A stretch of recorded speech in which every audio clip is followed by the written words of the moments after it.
There you go. Okay. So before we get started and go deep into the session, what I'd like us to do first is do a sort of a game. Well, actually not a game, but just as a quick exercise for you to share with me some of the changes that you're going through right now. Actually, three tayong choices, all right? So we'll talk about change. And specifically, what I'd like you to do is share with me any of the three. Number one, you can share with me what is a change that you're starting, what is a change that you're going through, or maybe number three, what is a change that you just overcame, right? So when you answer this in the chat box, type number one, so that means you're starting a change, or number two, you're going through a change, or number three. But also, after you write the number, share with me what is that change that you either started, going through, or just overcame. Here's an example of how you might want to enter your answers. So let's say if your answer is number one, Lito, I'm starting a change.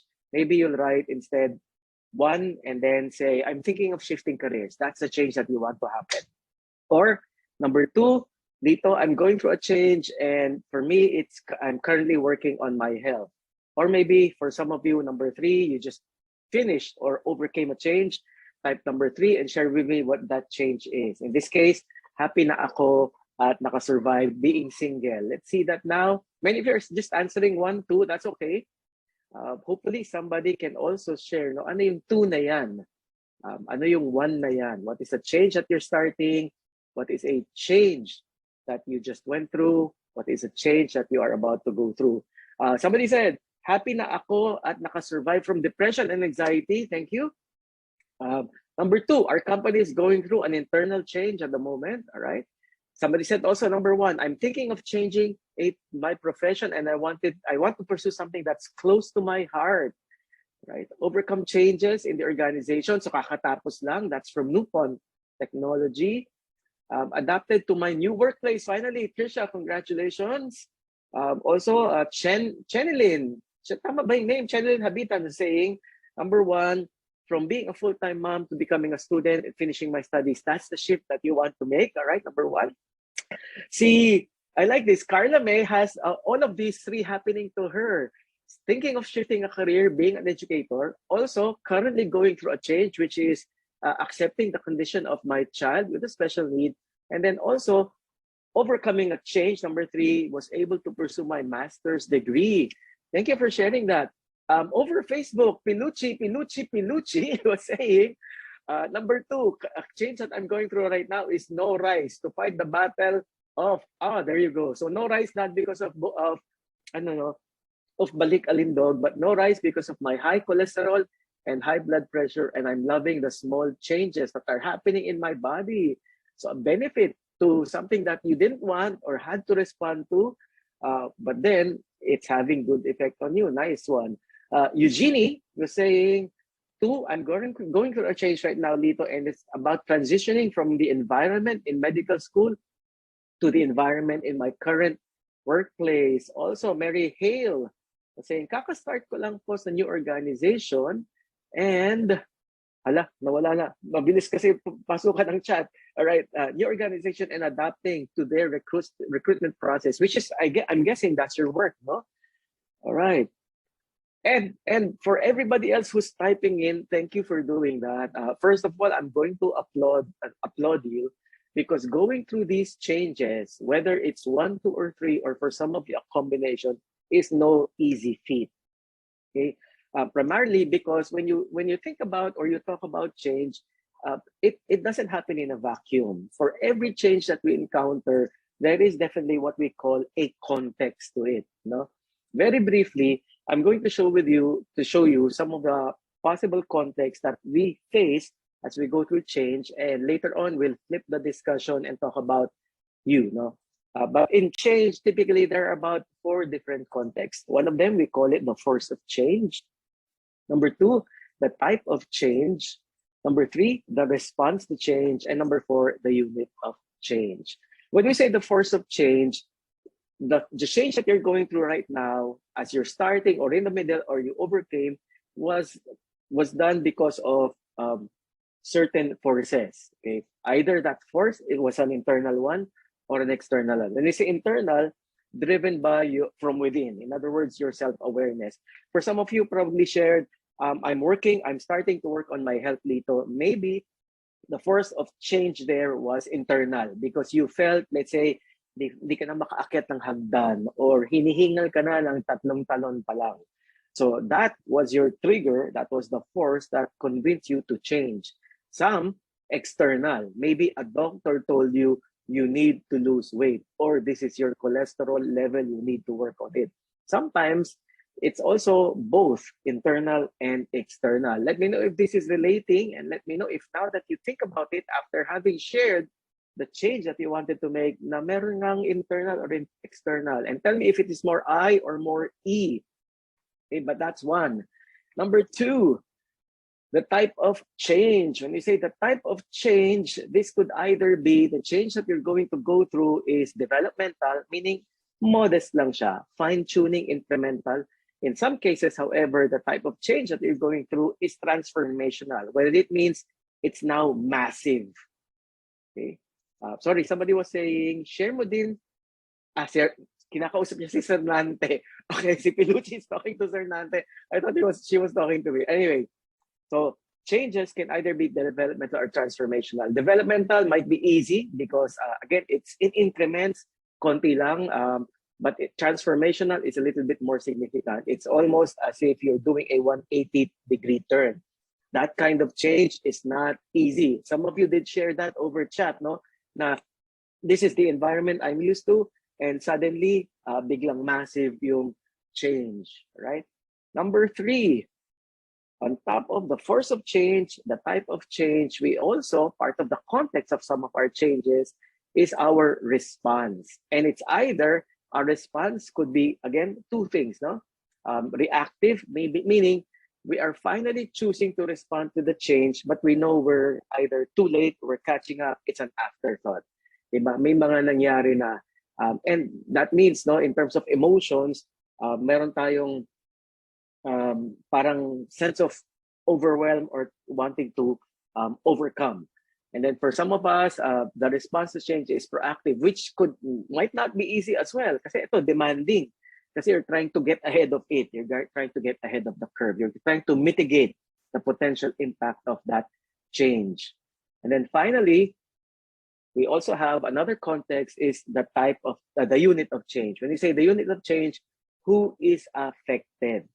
And for some of our changes, it just takes us, right? It just impacts us, right? For example, change in career. But let's say ikaw na nag-change ng career, you happen to have a family. So you know that when you make that change, it's going to affect maybe the people that you are with. So now suddenly it's groups, di ba? Or in fact, baka madami pa yung pamilya ng kapatid mo, which makes it even larger, intergroup na siya. And then finally, also the highest form of change is that it involves the entire organization. So there are a lot of moving parts, a lot of emotions, a lot of people, a lot of mindsets that we need to deal with. So all of these are the contexts of any of the changes that we're going through that you shared. And which is why sabi ko nga, I will applaud you if you are currently about to start, in the middle, or completed or survived a change, because it's no easy feat. Let's do an example of these contexts coming together. So let's put that in a chart that looks like this. So you have all of our forces or all of our contexts right on top, and then the choices underneath. Like we said earlier, maybe one of the examples I'll pick up over the chat is going through a change in my lifestyle. This is coming from Anthony. Anthony was saying, let's say Anthony's choice in terms of a lifestyle is about his health. And we said, no, the force could either be internal or external. Internal maybe, in Anthony's case, let's say, internal, it's his choice. Na parang naramdaman ko, ito na nangyayari sa health ko, or in our early example, no, na hinihingal pag umaakyat. So that's a force that dealing with in change. And then number two also, sabi rin kunyari ni Doctor. So that means, no, in terms of force, there are two things that are impacting or pushing this, internal and external. Compared to some of us, ang changes natin, the force is probably just internal, or just external. Combination just makes it maybe a little bit harder, di ba? Or more challenging.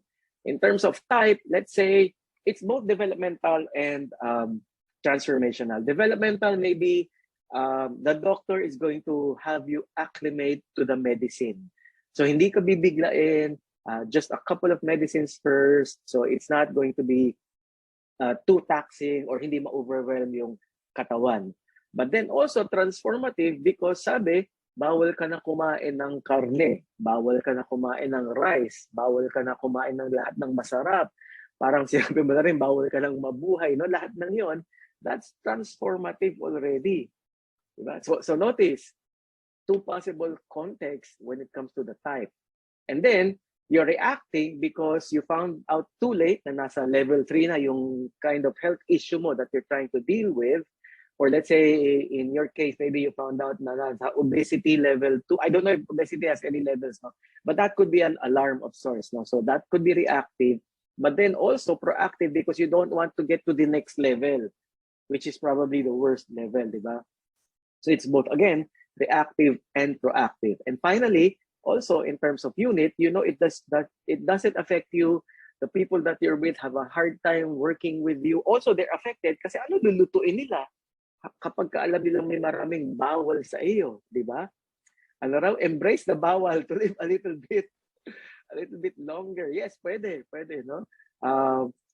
And then, and I think Pelucci was saying this kasi you were the one who shared something about, I don't know, sa cholesterol. So I guess because you're in the middle of that you're able to share this, no? But for some, because they experience a combination of many of these contexts, it becomes overwhelming, which is why it really pays to learn how to manage change, which is our conversation today. We're going to talk about change and management. In particular, we're going to talk about certain trends and issues.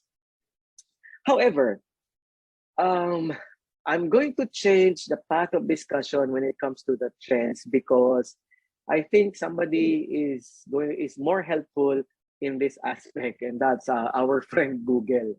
When you go over Google and type trends and change management, and I did that earlier, you will actually find about 117 answers already available there. So I won't bother talking about the certain trends and issues because, again, it's available anyway. So just head on over to Google and do your research and choose the article that you want to read or a video that you'd like to watch.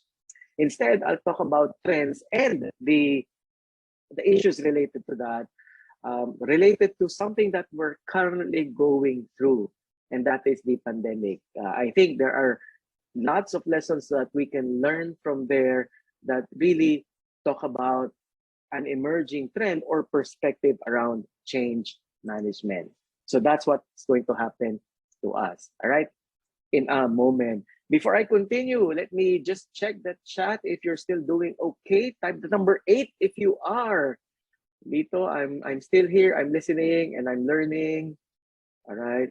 Thank you. 888. 8. There you go. Salamat. Okay.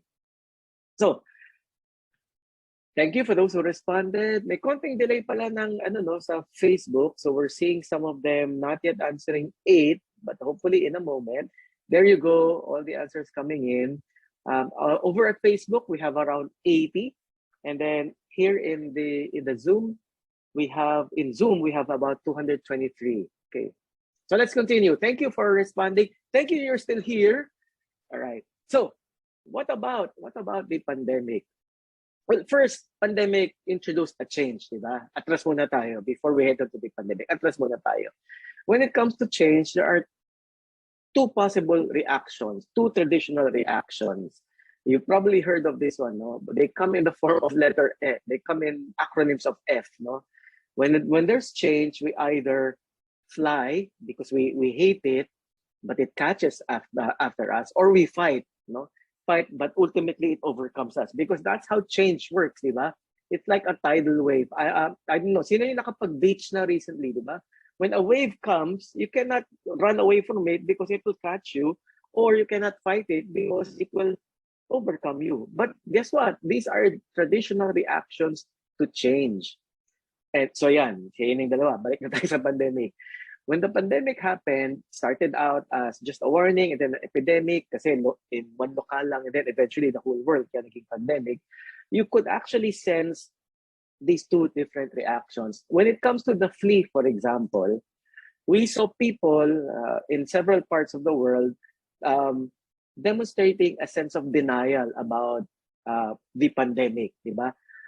It's not happening. Maybe even some were saying it's planned, di ba? Pandemic pa nga yung tawag, eh, no? And also pockets of groups that were really angry about the situation. They say na you're just blowing this. You're blowing this out of proportion. Some were even saying no na the media was the one responsible for making it large, big, and scary. So there was that. Over time, nawala rin yung voice niya, no? They went into acceptance, which is the natural course, again, of flee. Sabi natin, yung metaphor natin, the wave, no? Even if you deny the wave, even if you're angry with the wave, it will catch up to you. So change is inevitable. And yet, as humans, this is one form of reaction that we usually have. We fly away from it. Another is fight. In fight, our behaviors are either we barter or bargain, which is why, no, for those who accepted the change, may konting pushback pa rin such that they were saying na, pwede bang wag na mag-mask or wag na lang mag-quarantine, diba? That's a form of bartering. For some even nagkaroon ng depression or gloom. In fact, no, that was the word being that we couldn't understand at first, yung gloom, kasi nga we were used to a routine that the quarantines suddenly destroyed, and gloom was actually what we were feeling. Now eventually this denial, anger, barter, and gloom, if you're familiar, correct, yun rin, wag na lang mag-face shield. That was part of the bargaining that happened, no? Super duper drastic in change physically and mentally. Yes, and let me know, Apple, did you given this discussion, did you see yourself doing more of the flee or more of the fight? Because of your choice of word, super duper drastic, I'm sensing it's more of the fight, di ba? And it could be any of the two. It could even be a mix, no? Because the natural flow is deny, anger, barter, and then gloom. Ultimately, this cycle heads into acceptance. Kasi nga, diba, you try to run away from it or you try to fight it, but because it's changed, it will definitely happen and you have no choice to accept it. And it's just natural for humans to fly away from change or to fight change. However, itong si pandemic, because it insisted itself, no? It was a strong wave, a large wave, introduced to us actually a third form of approach to change, and that is what we call now flow. So what is this flow? I think no, learning about what caused the pandemic will give us some clues on what we can learn, because that's the trend, no? Learn about what we can adapt to the changes that we are going through. So let me share them with you. They're actually, it's very simple, the lesson that we have today. They're just about 3 key things that we see from the flow approach. So number 1, it's about the law of the few. Number 2, we're going to talk about the stickiness factor. And then number 3, we're going to talk about the power of context. Now, admittedly, this is not an original set of ideas. The first one that coined these 3 categories of movements when it comes to change is an author by the name of Malcolm Gladwell in his book called Tipping Point. However, I made some changes so that the lessons are more applicable and accessible for our context, which is really understanding change. It's going to be a mix of those. So some concepts might be familiar for those of you, especially who picked up the book and read it. And I see someone raising his hand in the chat box saying, "Ako, I read that. I'm familiar. I think that's what the hand raise means." No? Or if that's a question, head on over to the chat box and write it there. Nagbabantay naman ang ating co-hosts, no, for the questions, and I think they're writing it down so that when we get to the Q&A, isa-surface yung mga yan. But anyway, so what do these three mean? Again, pay attention, because these three later on will give you some ideas on how you can start your change. For those of you who said number 1, 2, make your change work if you're in the middle of it, or number 3, think about the change that you just finished, and did it have any of these 3 ingredients, and will the change that you just finished last? Kasi baka mamaya bumalik siya sa dati, and babalik siya sa dati kasi wala yung 3 ingredients na to. Okay? So let's start with the first one, the law of the few. I think the best way to talk about this is to recall a formula that many of us could be familiar with. And it looks something like this. Let's see in the chat box if this is familiar. 80-20. All right. Biglang tahimik, nawala na ang ating 223 participants unless may delay.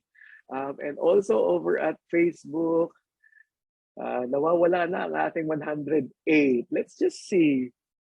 No idea of what is 80-20. Pareto. All right. Somebody, direct message. Pareto. Nag-secret. Ayaw i-share sa lahat. Baka makita nyo. Pero tama yung sagot mo. Obviously, I can't mention your name because it's the direct message. What about the rest? All right. It is 80-20. Iba nag-smiley face na lang. All right. All right. So it is 80-20. This is the Pareto rule. What does it say? What does it mean? Very simply, it means that for anything that we're seeing, a result, an outcome, an effect, that's really just caused by 20% of a situation, a person, or an event. 80-20. The outcome is caused by a few things. Let's do some examples. Okay, baliktarin ko lang muna yung nasa screen. One example, for example, of 80-20 is this one, no? And maybe for some of you, you can think if this is true, no? Think about some of you at work na, let's say 5 or 10 kayo. Really, out of that 5 or 10, there's really just 1 person or 2 who are working, because the law states that for 80% of outputs produced at work, it's really just the 20% of the team who's doing the work. True or false? Let me see over chat. Is this 80-20? True.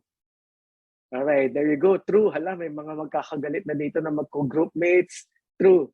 Yes po, ako lang gumagawa. Di ba? Ano yung ginagawa ng iba? Siya yung tagadala siya na yung tagadala ng kwento, siya na yung tagadala ng alak. Pero yung talaga naka-catheter at dextrose sa harap ng computer, 1 or 2 lang yan dyan sa team. There you go. Totoo. Depends on the management of the workplace. Yes, it's not absolute, the law of 80-20, but more often than not, you see this pattern. Here's another example. That 80-20, and by the way, all of these are backed by research. Here's another one. 20% of criminals commit 80% of the crimes. Meaning, if we have 10 criminals, really, it's just 2 of them who create many of the events. Lahat ng kalokohan na nangyayari. Okay? True lala? True? Is that true? Somebody asking a question, no? Is that true? Yes, statistics actually tell us. Here's another one. It's a little bit more maybe close to our experience, especially in Manila. For those of you at least in Manila, no? Or we'll see, nagta-traffic na rin in other regions, no? This third one. And what is this? 20% of drivers cause 80% of accidents.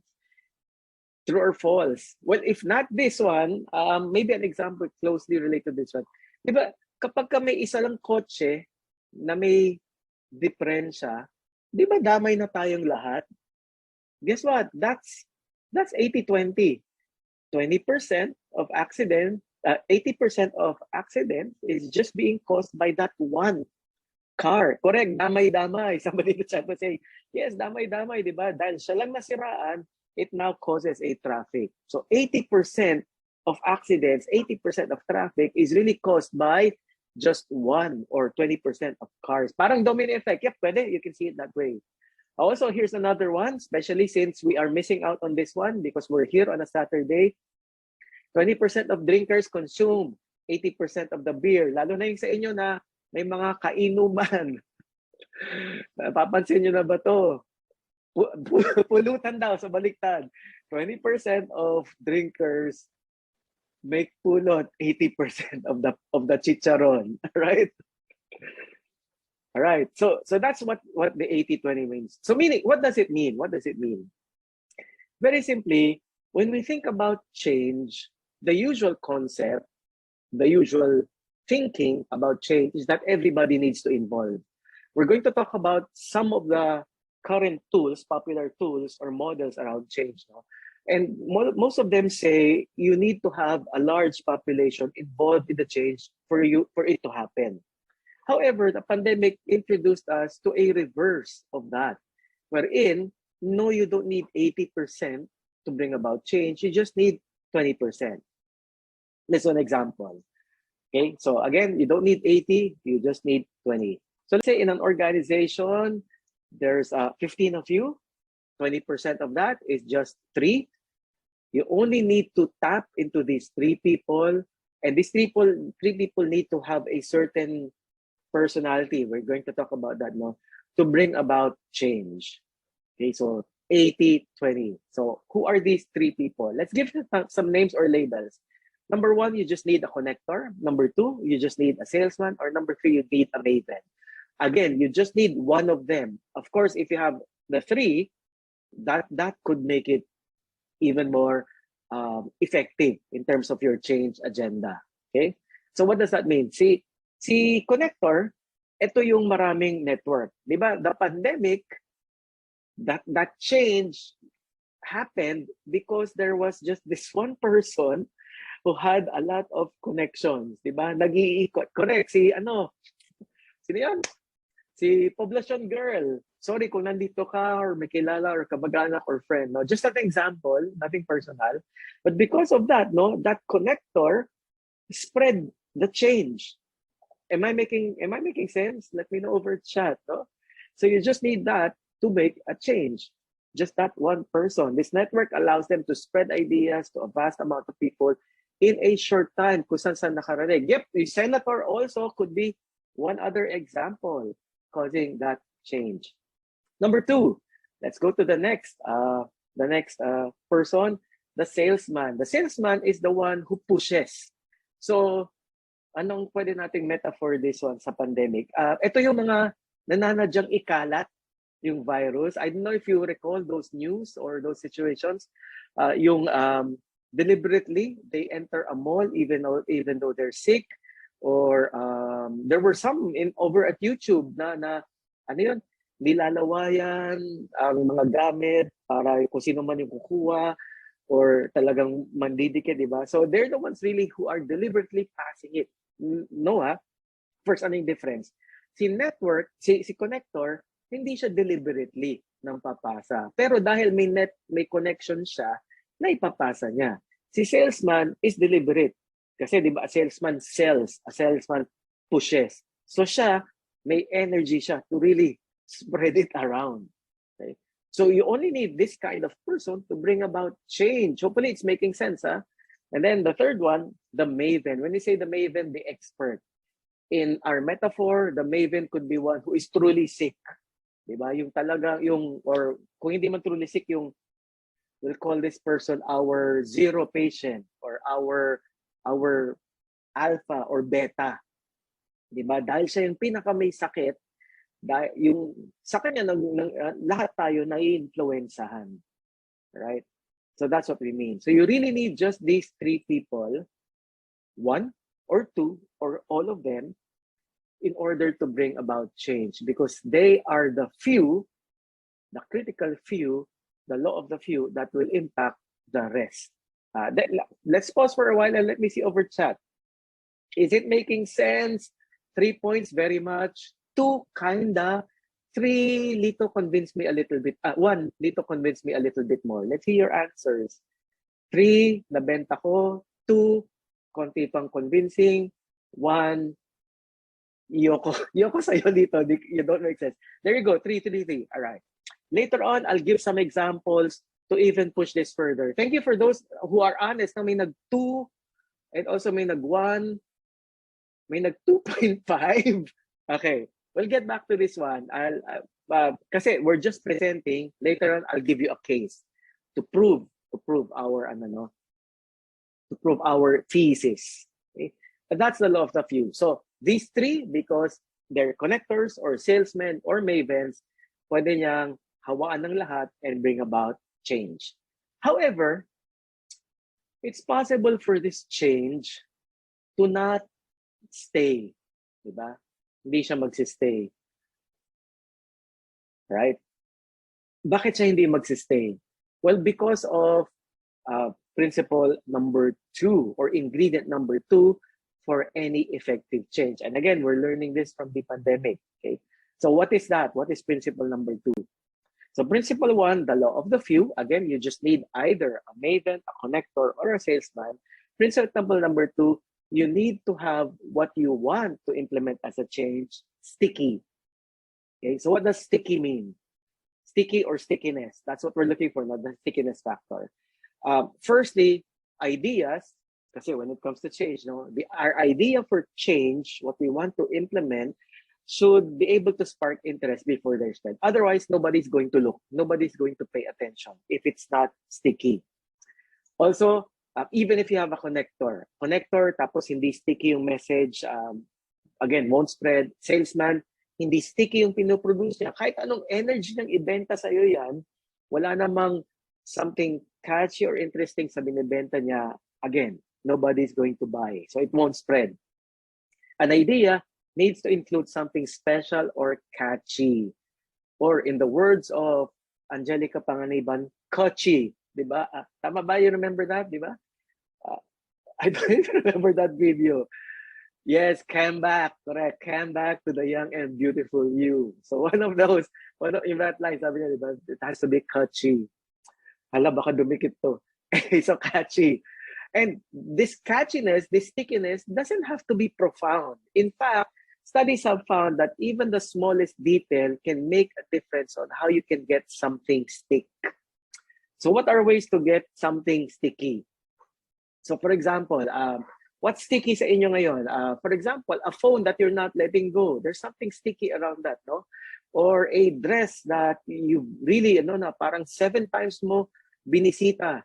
At sabi mo talagang kailangan ko mabili to. In fact, in psychology, sabi, it takes about 7 times for you to actually purchase something. I don't know if that makes sense, no? But diba 7 times ka bibisita sa either sa Samsung store or sa Apple store before ka talagang bumili. Hawak-hawakan mo. And also when you touch it, it increases, by the way, the chances of selling. Kaya nga sales ladies or salesmen, in fact, in a store, ask you, pwede nyo pong isukat. Kasi the moment you touch something, it increases the chances of you buying it.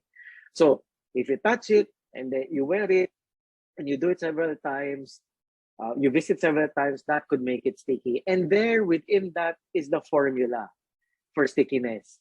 So, they come in 3 also. So, one formula for stickiness is repetition.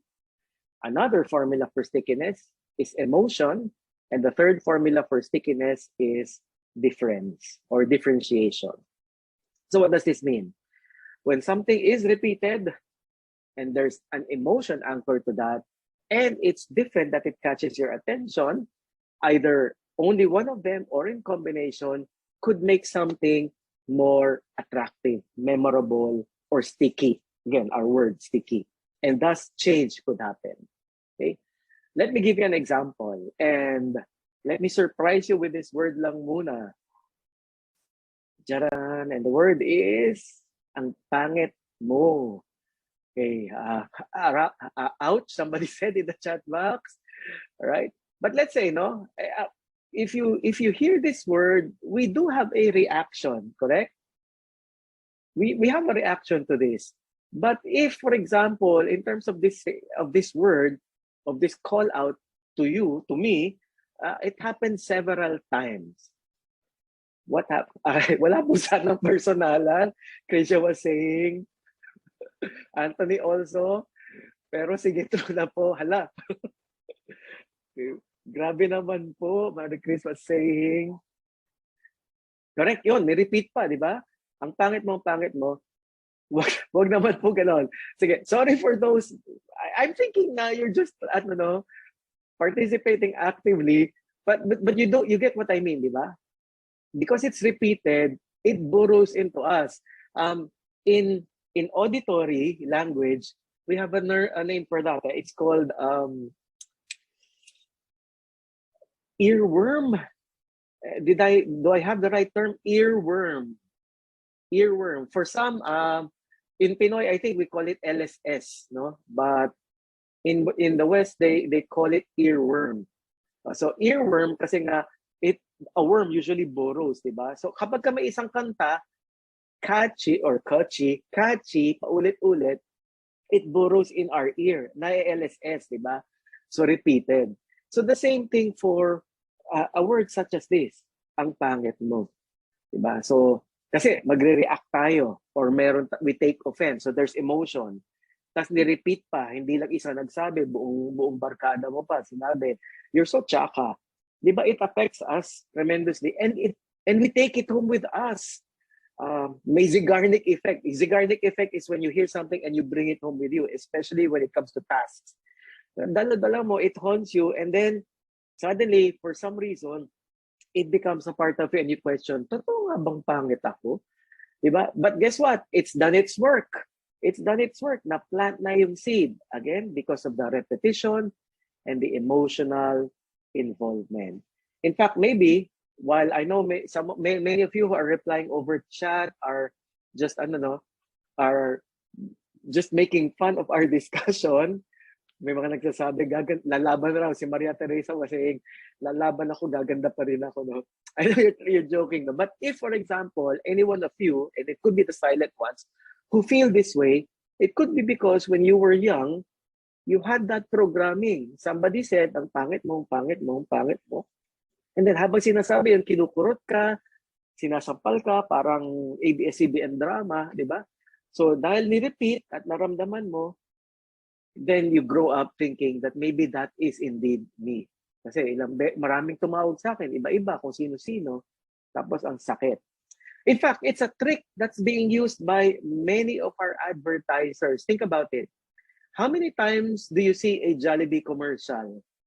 Diba? When you watch a show, it's repeated. Diba? One of the formulas for stickiness, it's repeated.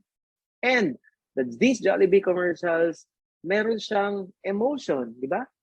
If you can recall, there are stories around these advertisements that are repeated, and the stories, they make sure, yes, Joshua, or Mary Hill was saying, or sorry, this is not, akala ko sinasagot pala ni Mary Hale si Joshua about the certificate. But what I remembered with this comment is yung the McDonald's commercial. I don't know how many of you were alive because you're still students, no? Were around at that time. But if you remember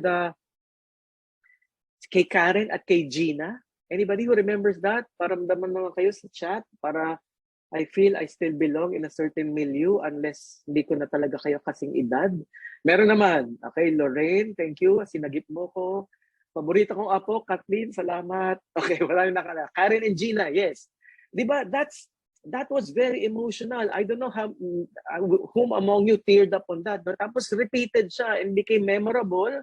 Repetition and emotional involvement. And so, what's on our mind? McDonald's. So yes, conditioning. And that's really the trick dun sa dito sa stickiness when it comes to change. It has to have that factor and also different. So how can difference come here? Well, for example, dito sa statement na ang pangit ko, ang pangit mo, ayun na, andito na yung repetition ng pangit ko. Ang pangit mo, it could be, again, uttered, it could be written, or it could be whispered. So the salient differences, again, catch our attention and it becomes sticky. Okay? So that's one clue. Paano naging sticky si pandemic, si virus? Repetition. Diba? And difference. Nagkaroon ng variant A, B, C, D. I don't know where we are now in the variants. Diba?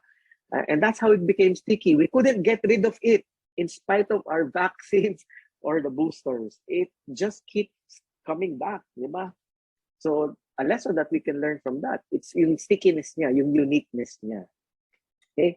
So again, if you have something that's repeated, emotionally involved, it gets you emotionally involved and or different, it catches your attention, it could make it stronger and could make your change a little bit more successful.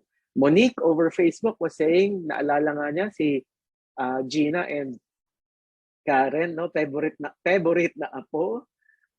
McDo commercial then was saying also, even Joanna was saying, no, nood ka rin, ay sorry, iba na kausap ni Joanna. Manood ka na rin daw. Alright. Tama, manood ka na rin, manalo. Alright. So number 3, before we continue, let me know again over chat, is this making sense? Repetition and emotional involvement and also difference. Is it possible to do reverse conditioning? Yep. If something, it's just depending on the weight. Kasi di ba, when something is sticky, if you will recall, no, stickiness has its levels. Ito yung post-it sticky, and maybe because the repetition or the emotion is not deep enough. But then there's also duct tape sticky. Mas madikit, mas mahirap kasi nga mas emotionally anchored. Or meron rin tayong what's the toughest? Mighty glue stickiness, and that means it really touched our core, our nerve.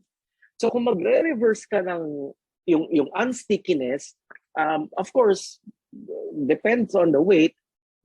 That's also how much effort that needs to be to extract that stickiness. So it is possible. Not saying it's easy, depends on how deep that ano. All right, number 3 na tayo. So the power of context. Now the power of context is actually very interesting kasi it changes the entire game.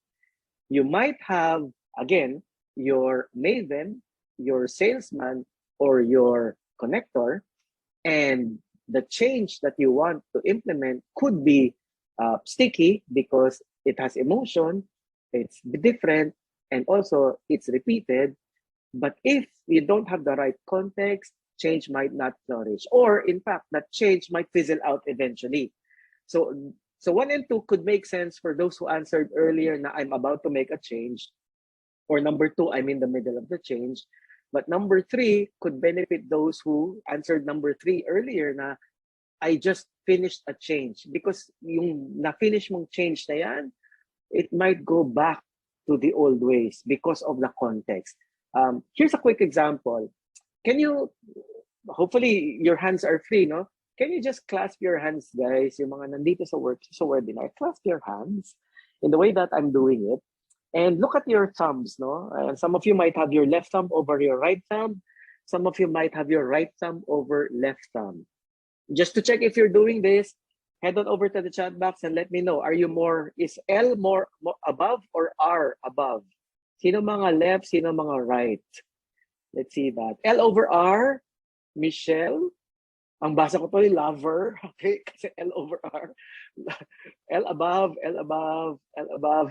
Trivia lang ha, if your left thumb is over your right thumb, this is the part of your brain you activate. That means you are creative. Kasi this is that hemisphere, di ba?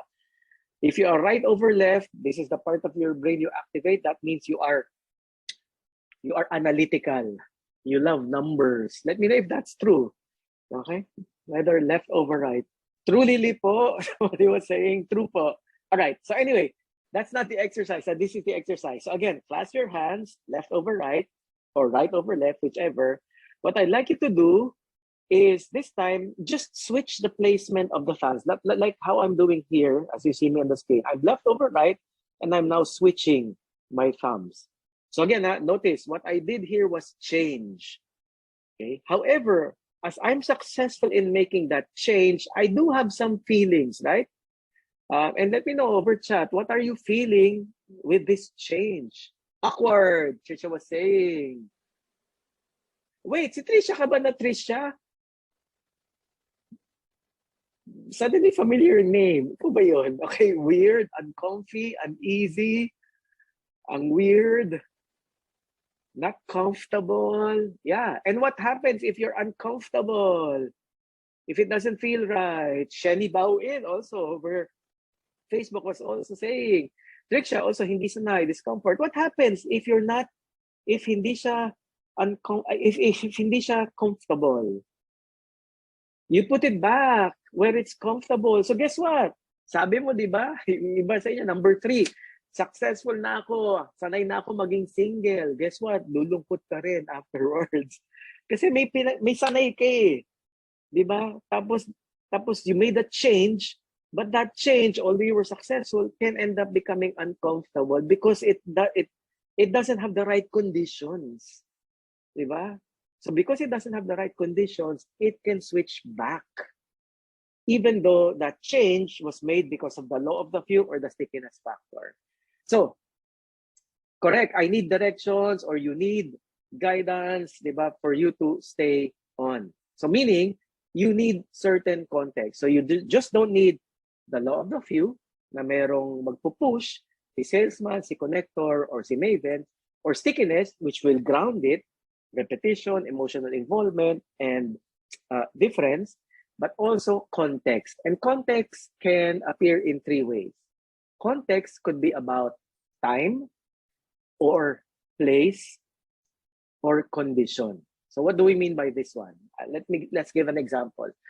Bill Gates, for example, was talking about the pandemic, a possible pandemic, even 5 years before 2019. So that was 2019 minus 5, 2014. As early as 2014, Bill Gates, in some of his talks, he was already talking about the potential of a pandemic. And that's because, based on his own studies and many other studies of scientists, no, na the last pandemic we really experienced here on Earth was way back in 1918. So almost 100 years ago to that time, 2014, when Bill Gates first spoke about it. So he was saying, because of this time, it's highly predictable that it's about to happen. So in other words, the conditions was presenting itself. That's why, again, the change happened na nagkaroon na ng pandemic because again, of the context, the time. Another is place. The example I could give is, for example, in terms of place, although nagre-refute si China, no, but China is very populated because of that place. Kung saan nandun yung connector, mas madaling kumalat. Di ba? If, for example, the virus started in New Zealand, that's the place, that's the context, no? And sa New Zealand, konti lang ang tao, di ba? Mas marami ang baka at sheep kesa sa tao. I don't know if anybody can recall ano yung ratio. I think 1:20. Di ba? For every 20 sheep or 20 cows, there's just one person. Likely, it will not spread as wild as it did. Kasi nga, the context was different. Kahit meron dong connector, guess what? Hindi kakalat as masyado. Mas madami yung carrier, mas bilis hawakan. Yep, and that's the context. The context of China presented itself as, tipping and making the change happen. Pero if we change the venue, the place to New Zealand, probably not. Or even conditions. Today, ang example sa condition is today, wherein the virus seemingly is not spreading as wild anymore because ano ba ang context natin ngayon? Ang context ngayon is marami sa ating vaccinated and boosted, di ba? So because marami vaccinated and boosted, guess what? The change is now not happening. Bumabalik na tayo sa dati, di ba? Kaya nga we're now careless. We no longer wear our masks properly because we're seeing the context. And that's time, place, and condition. Okay? So those are the 3 emerging ingredients right now of change that could make it more flowing and could allow us to position ourselves to flow with the change rather than to fight or fly from change. Now, in case you don't believe Nalito, change couldn't be about the law of the few or the stickiness factor or the power of context alone. Let me engage you in an exercise wherein we'll test these 3 things. Okay. So I'm going to show you three scenarios wherein we're going to, with your help, we're going to check if meron bang law of the few na nag-activate in that story that made that change happen. Meron bang stickiness factor na nangyari that made that change happen. And meron bang meron bang context na nangyari to make that change happen. All right? Let's start first with this one. Anybody recognize this? I need to ask, no? Kasi last weekend, I visited Green Hills and I was asking them for a charger for this device. I don't know if you know this device, no? Nung pinakita kong device na to, ang sabi sa akin ng mga sales lady doon, ano yan? And this is newer than what you see on the screen, no? That's an iPad. Yes, it's an iPad Shuffle. All right. OG. Oh my God, may nagsabi pang OG. iPad OG. All right. So it's an iPad. This is an iPad Shuffle. Anyway, so marami pa sa inyo nakakakilala at alam. Now, if you didn't know, iPad was the one that helped resurrect Apple. Diba? And so it caused all of the change for them. And also it was a revolutionary device for many of us, no? Ang tanda ko na talaga, somebody was saying, Rosarny was saying, appear. Okay. So anyway, let's check. Ano yung first ingredient? The law of the few. So how did the iPad succeed? Did it follow the law of the few? Well, actually, yes. First, Apple had a maven, diba? The maven was Steve Jobs. Steve Jobs was also the salesman, diba? In fact, no, Steve Jobs is known in his presentations to have, I forgot the term, no, but ayun, reality distortion field, meaning anything he says suddenly becomes believable. That's how he's known, no. Even if you go to Google and type, no, reality distortion field, any of the searches, lalabas pangalan ni Steve Jobs. So he's known as that person. Now, every time he stands and he talks, he has that effect that makes you believe him. So really, that's a testament that he is a salesman and a maven. So sabi natin, just one ingredient could cause a change. Guess what? One ingredient in terms of the few, Steve Jobs. But then there also were connectors. Sino yung mga connectors nitong iPad? Well, the connectors were the fans. Di ba? Sino, di ba, the fight between, Samsung and, or Android and iOS or Apple, it can be violent sometimes. And because of this fandom. Okay? Yes, user experience. So there you go. So, Egi Babak Katagatan, sorry ha, hindi ko alam kasi kung paano pronounce yung una, kaya binuo ko na yung pangalan, was saying, no, that Apple's success is due in large part to its obsessive focus on the user experience. And guess what? User experience is a sticky factor. But if that sticky factor was not sold by Steve Jobs, it might not be as powerful. So it's a combination of the two. And also the fans. The fans are the ones who buy an iPhone and then go to a friend and say, look at this device. Diba? That's how you spread the virus. Eh. Na face out si Nokia, Plucci was saying, nawale si Nokia because of Apple. Yep.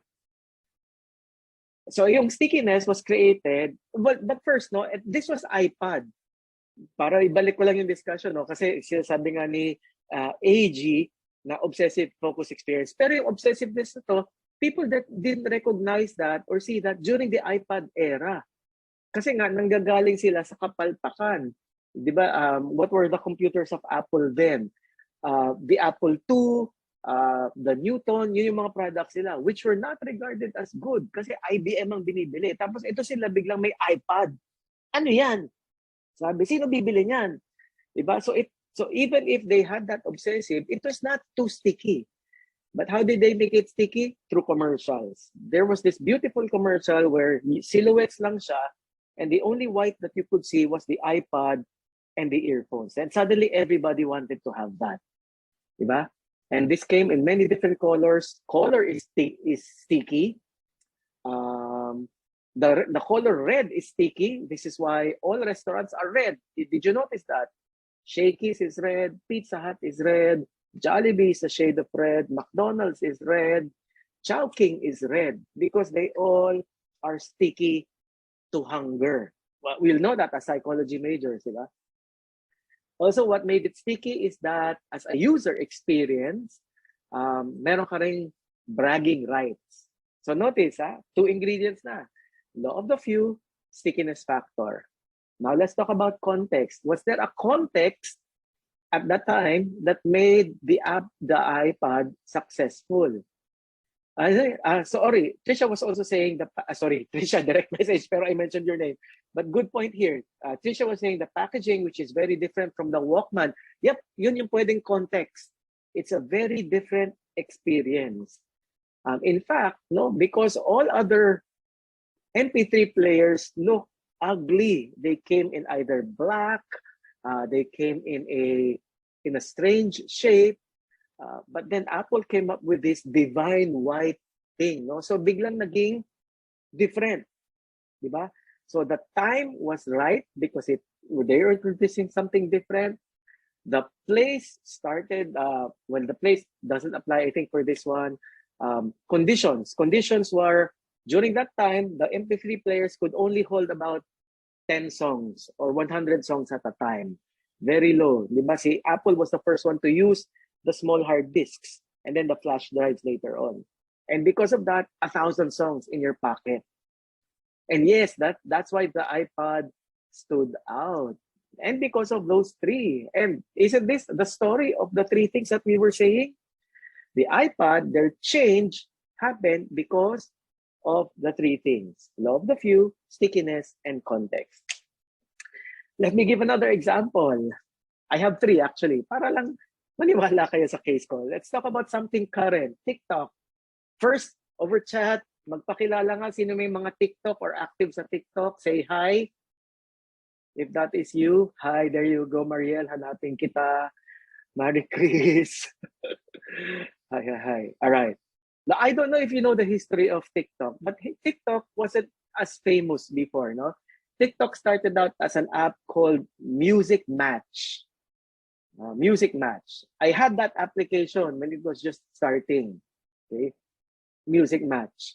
Anybody remember that? Or TikTok na yung naabutan nyo? And don't tell me, bata pa kayo dahil yung iPad naabutan nyo kanina.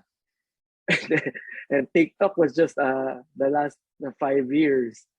Okay? So, let's check. So, meron bang law of the few? How did TikTok achieve its massive appeal? Because there were those who really leveraged it.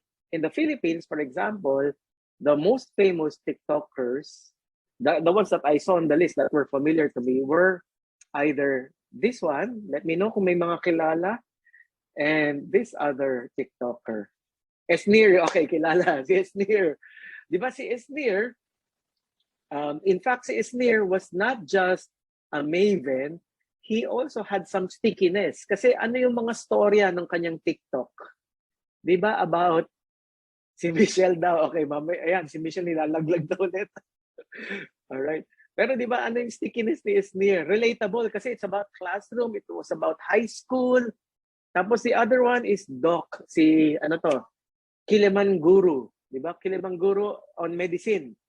He's the one who talks about yung gastrointestinal problems. He talks about you need to drink water. Siya naman on health. So yun. So both. So nag-combine dito yung critical few and yung stickiness. But also what made TikTok sticky was everybody just wanted to emulate it. Diba? Andyan yung repetition again. Repetition and also the emotion. Kasi you can do so much with your TikTok, di ba? You can add effects, you can even do the duets. Yeah, and different. Yes, Mary Chris. Yeah. And then finally, when did the tipping point happen? When did the tipping point happen? Yes, the trending. When did the tipping point happen? TikTok actually really became even more famous than it was because of the pandemic. Yun yung context. What was the context? Diba? We were all trapped. We were all trapped inside and we only had our phones with us. Let me know over chat. Sino sa inyo nung pandemic nga lang nag-start ng TikTok talaga? Yun yung nag-tipping point. There you go. Me. There you go. Yeah. And that's because the ingredients of change, of the flow, of the trend that we're sharing right now, si Michelle na naman ang nilalagay. Favorite, Michelle, kahit saan ka mapunta.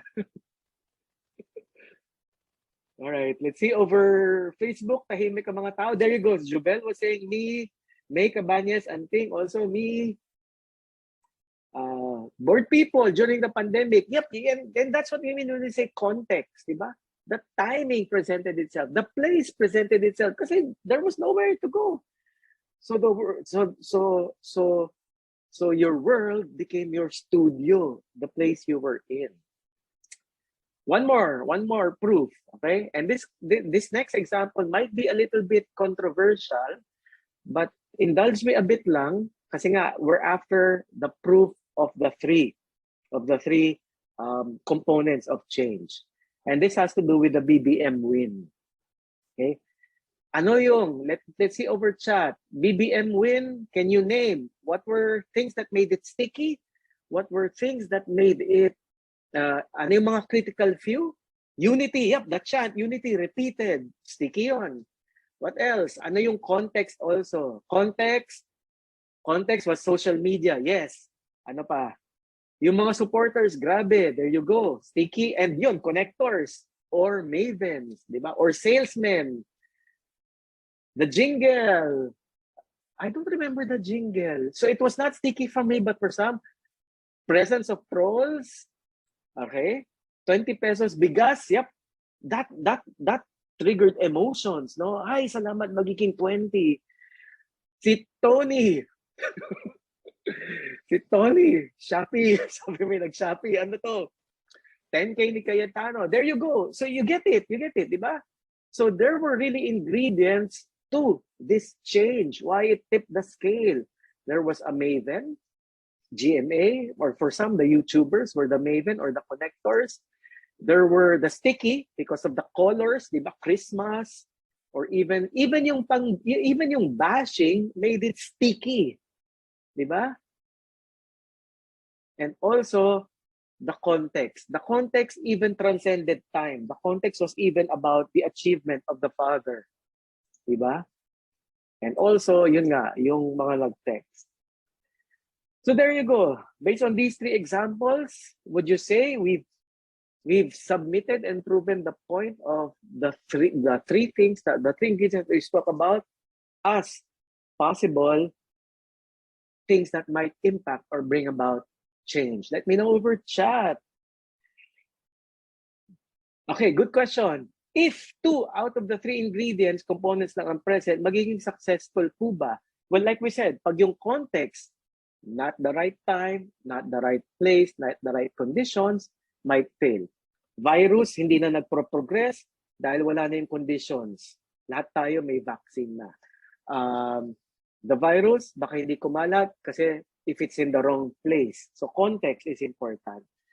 I think si context is what you might say the tipping point. I think sila salesman, connector, and maven plus emotion, differentiation, and repetition could push it up, but then the change might not be complete as much pag wala yung third ingredient. Nice question. All right, let's do some application now. Let's talk about you instead. So for some of you, earlier when we started, sabi nyo, Lito, I'm going through a change. I'm going to start with a change. So ang question ko, in the change that you're doing, one example was thinking of shifting a career. So that's the change that you want to start. Well, guess what? In order to guarantee that you will be successful in this change, embrace the law of the few. Find your salesman, find your maven, find the connector in order for you to make that shift. Or repeat to yourself every day, or do something different about how you're thinking of shifting your career, because that might make it successful. And then find the right condition, either the time, the place, or context. Okay. If, for example, your change is about you're in the middle of it, again, think about how you can continue to make that successful. Think again about your connector, salesman, or maven, or what you need to repeat. Diba? Baka mamaya, huwag kang sumuko sa no rice or low carbs. Diba? Just keep on doing. Yeah, build a routine, Vincent. Thank you. Diba? Emotion are different and the context. The context could be also about yung the people that you're surrounded with. No, ibahin mo yung mga kasama mo. Kung yung mga kasama mo mahilig sa sisig, lumayo ka muna sa kanila. That context could make it successful for you to change your and build on your health. And then ito yung tapos na yung change, no? Happy na ako being single, somebody was saying. Well, kung happy ka, ang tanong, why do you think that change was successful? Was it because there was a connector, a salesman, or a maven that supported you, or you got into a routine that you repeated and was different enough for you to change? Or baka mamaya, when you look at this, you recall na, ay, wala pala akong ganyan, then be aware because you might slip down or slip back. No, na hindi ka na happy kahit single ka.